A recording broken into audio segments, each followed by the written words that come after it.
for the China-made vaccines. As for Pfizer and AstraZeneca, their shots, of course, are expected via the COVAX facility. Roque says the delay is on the part of the World Health Organization, but that they assure that the jabs will still be delivered.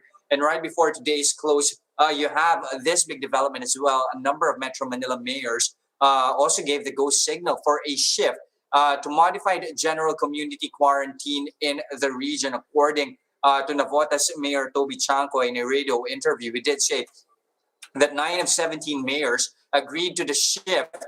That means also allowing those aged 15 to 65 to actually leave their houses. We'll try to discuss more on that later with Tourism Undersecretary Benito Bengzon and how might that impact travel regulations moving forward, especially since the proposal is to actually put the entire country under MGCQ. But more on the local bourse for now. SM Group once again pulling the index, chipping in for half of the bourse's decline. You have SM Investments shedding as much as 2.25% to 1,036, while SM Prime tanked 3.9% to 35 pesos and 80 centavos a share. But it was Metro Bank which bucked declines in the main index. That's after it announced that it will pay 4 pesos per share in special and regular cash dividends. That is its biggest payout yet since 1987. That's also coming on the heels of its 2020 profit plunging by 50% to 13.8 billion pesos. The stock earlier in the day jumping as much as 8.3%, but pared back those gains to end Thursday. Still up though by 5.8% to 51 pesos a share.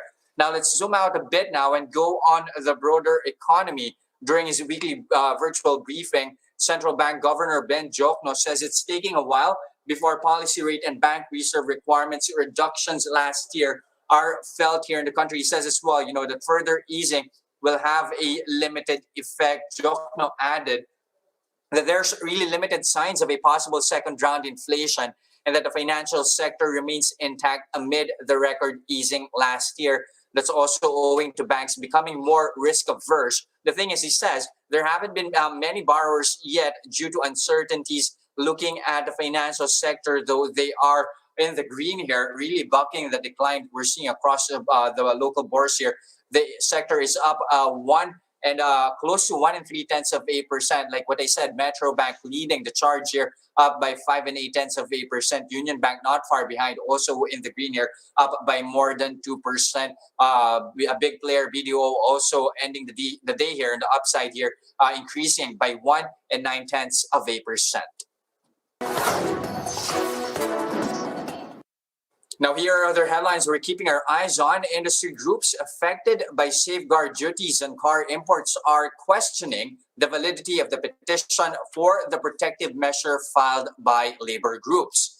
The Trade Department applied safeguard duties after claims by a metal workers group that employment in the industry sank after imports spiked. The Safeguard Measures Act allows domestic producers to seek government investigation into their import competitors if there are claims of excessive imports injuring their business. The Tariff Commission is conducting its own investigation into the matter and will submit a recommendation to the DTI. Now, the government is fast-tracking close to 30 billion pesos worth of big-ticket irrigation projects. These projects include the 13 billion peso Tarlac Balog multipurpose project, the Halaur River multipurpose project in Iloilo, and the 4 billion peso Chico River pump project in Kalinga. The Balog project is expected to provide year-round irrigation to at least 34,000 hectares of farmlands in 10 towns in Tarlac. The Halaur project, meanwhile, is the largest irrigation project outside Luzon and the 8th big-ticket project under the Build program. This is funded by the South Korean government. The project is seen to provide irrigation to 9,500 hectares, benefiting 23 municipalities in Iloilo. This will aid 22,000 farmers and generate at least 17,000 jobs during the project implementation.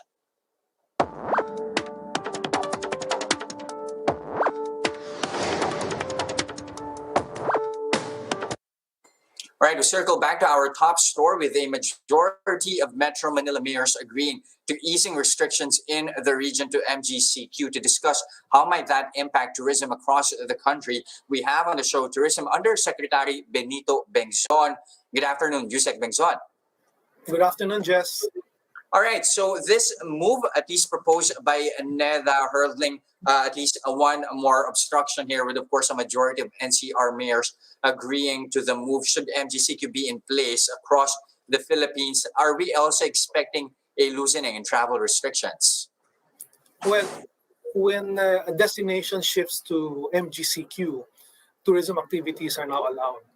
But of course, it has to have the approval of the local government units. But even as we shift to MGCQ, at least for NCR, it's very important that we still practice the basic health and safety protocols that we have been accustomed to over the last 10 to 11 months, because the successful restart of the economy and particularly tourism will depend on everyone's cooperation. But certainly we look forward to the downgrading of the NCR to MGCQ.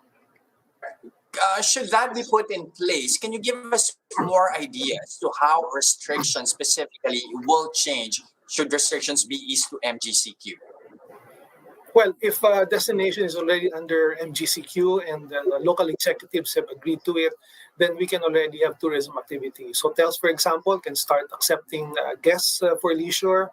The attractions can already open to the public. Of course, you will see greater movement among domestic travelers, not only here in Luzon, but also in the Visayas and Mindanao. So overall, the transition to MGCQ will allow more tourism establishments to operate and increase their operating capacity.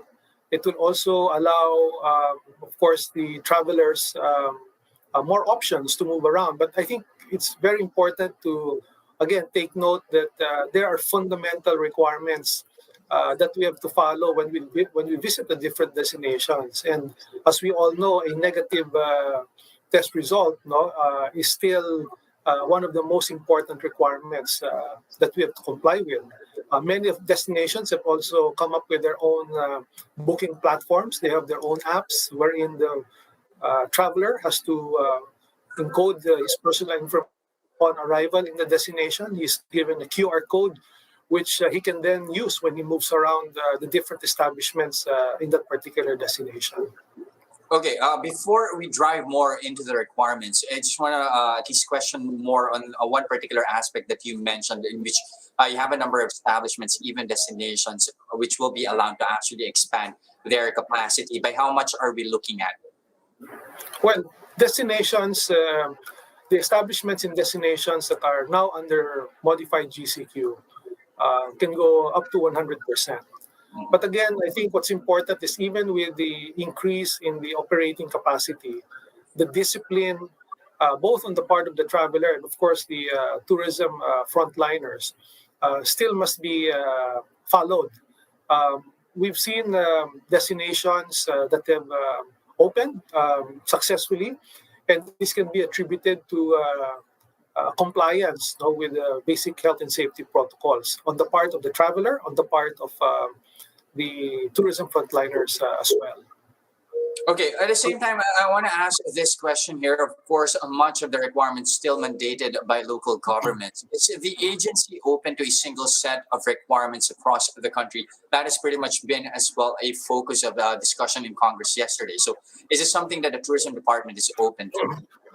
Well, we're working towards coming up with a standard set of requirements, because that's one of the comments, one of the feedbacks that we have received from the travelers, that the requirements can be quite confusing to some of them.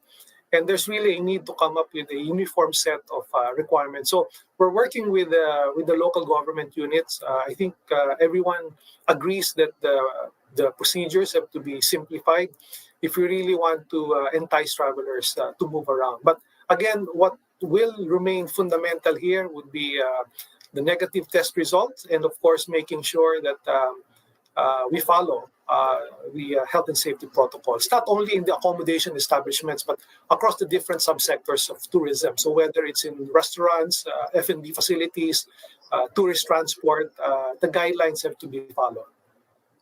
Mhm. Now, of course, much of the discussion here, of course, revolving around the pandemic is now really zeroing in on vaccines, although, of course, those have yet to arrive. But, there are now proposals, of course, for a vaccine passport. And you have a number of lawmakers, senators to be exact, opposing the move, questioning how it might be discriminatory in nature, and not to mention possibly have some privacy issues. What's the tourism department's stand on this? How do you address those concerns? The concept of vaccine passports has been discussed quite extensively, not only here in the Philippines, but even in other countries around the globe. And the key objective essentially is to facilitate cross-border travel. So if you carry a certain document that will prove to the receiving community or the receiving destination that you've received such vaccination, and hopefully this will allow easier entry into the destination. But the success of this vaccine passport program will depend, of course, on the willingness of the host community to recognize such document. But we've always maintained in tourism that with or without the vaccine, again, we keep saying this, that we have to follow the basic protocols that we've been accustomed to since early of last year. The virus is still there. It should be made clear to everyone. And if we really want to ensure the safety, not only of the travelers, but also of the tourism frontliners and the host communities, everybody must do their share.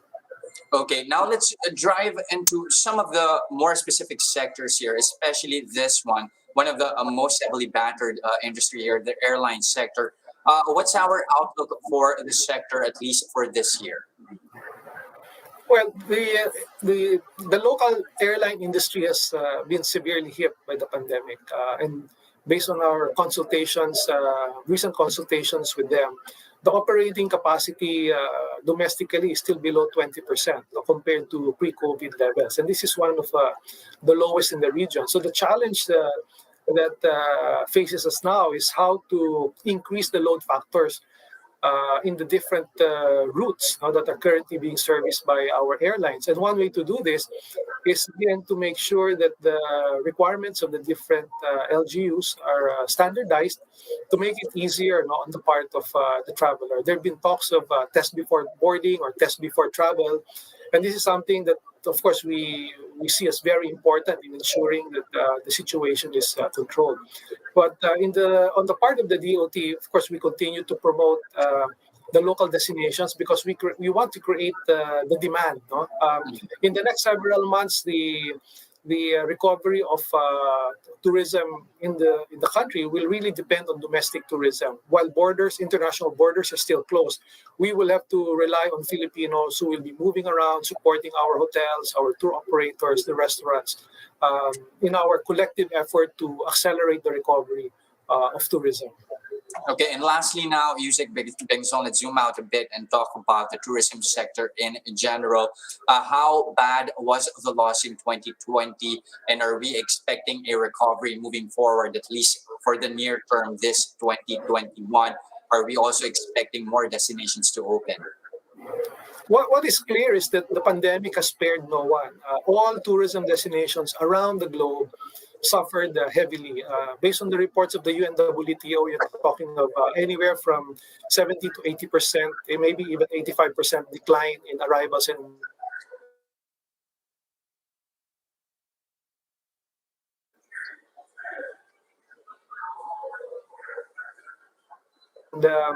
moving forward, I think what's important is that we're seeing signs of recovery. Many of our destinations are already starting to open. It's really very difficult to predict as to when we will go back to 2019 or pre-COVID levels. But I think we're seeing the light at the end of the tunnel. And again, the success of our restart initiatives will depend on everybody's cooperation. All right. Thank you very much for your time this afternoon. The hope, of course, is that recovery is indeed in sight, at least for the tourism industry. Thank you very much for your time. Tourism Undersecretary Benito Bengzon. Thank you.